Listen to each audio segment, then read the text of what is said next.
Hello friends, মানুষের আক্কেল দেখে না আক্কেল গুড়ুম হওয়ার অবস্থা মাইরি।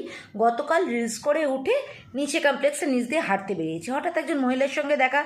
বলে, হ্যাঁ গো, আমি তোমার প্রত্যেকটা রিলস দেখে কি ভালো লাগে। এই শোনো না, একটা কথা বলি। এই দাদার কি হয়েছে গো? দাদার মুখটা কেমন কালো কাকের মতন হয়ে গেছে, আর তোমার মুখটাও তো পুরো মেঘলা আকাশের মতন। এই দাদার ব্যবসা ট্যাবসা খারাপ যাচ্ছে না গো? তুমি কিন্তু আমায় নিজের মনে করে বলতেই পারো, আমি পাঁচ কান করবোই না। হ্যাঁ, ভাবুন দেখি, একটু দীঘায় গেছিলাম, সমুদ্রের জলে নয় মুখে চোখে ট্যানই পড়েছে, তাই বলে আমার বরের পকেটে আর আমার ব্যাংকে হাত দিয়ে দেবে মাইরি? উফ! আর যদি বলি আমার বরের ব্যবসা খারাপই যায়, তাহলে তোর বাপের কী রে?